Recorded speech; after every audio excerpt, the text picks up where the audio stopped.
Welcome back to Up Front and our extended interview today with Republican Senator Ron Johnson. Senator, let's talk a little bit about the Singapore summit and that meeting between President Trump and the North Korean leader Kim Jong-un.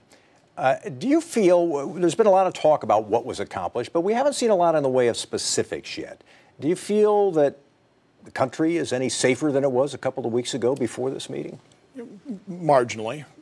Listen, we got 3 hostages released. We have a commitment to return the remains of American service members that lost their lives in Korea. Those aren't, small things. And we have Secretary of State Mike Pompeo, very smart guy over there now, and he'll, working with his team of experts, do all the negotiating and really figure out how we get the complete, irreversible, verifiable dismantlement of their nuclear program and their ICBM technology. So I don't know where this ends. We'll find out exactly how much Kim Jong-un really wants to improve his economy.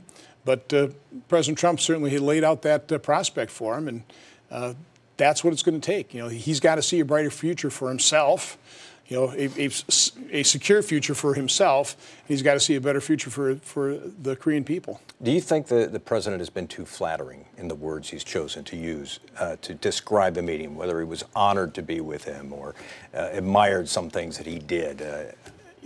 People have approached North Korea for decades a certain way, and it hasn't worked. I'd rather be talking to Kim Jong-un, and if it takes a little bit of flattery to get them to dismantle their nuclear program, so be it.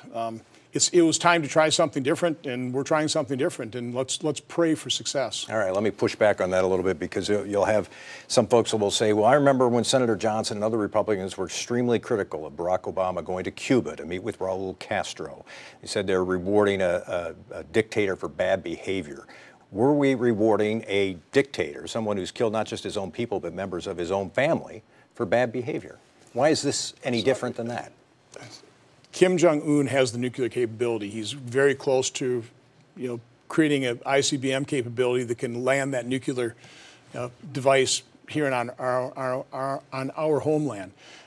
You got to take some risks. You got to do things a little bit different in terms of trying to prevent that from happening. By the way, one of the reasons I went to China a couple months ago was to convey my own belief that President Trump is not bluffing. I do not believe he will allow Kim Jong-un to marry that nuclear capability with ballistic missile technology that can reach our shores. So I don't want to see the horrific military confrontation that would result if he's not successful. So earlier in the year, when the president was in that little bit of a Twitter war, you thought that was very serious, that it was not just a negotiating tactic? I think it's still serious. Still serious. Before we go, I want to ask you about something that we're hearing more about, and this is along the border of the U.S., where you have families trying to cross either illegally or trying to seek asylum in this country. You have parents and children, reports now of a fairly significant number of kids being separated from parents. What are your thoughts about that? I'm trying to get the exact information from DHS.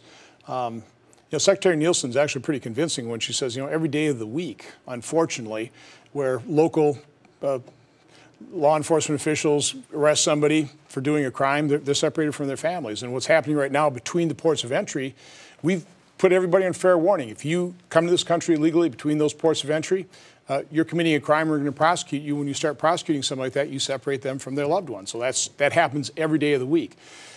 We also separate children from people that we can't prove are their parents. There's a lot of human trafficking. We have reports of that.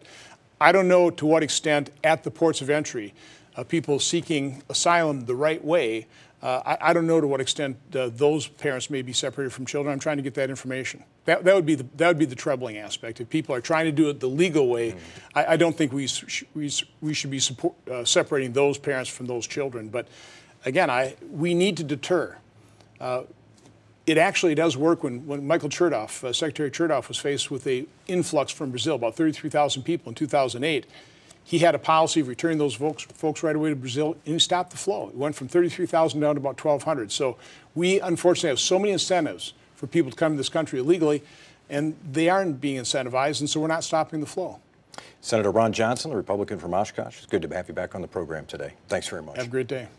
When we come back, politicians and summer competing for our attention.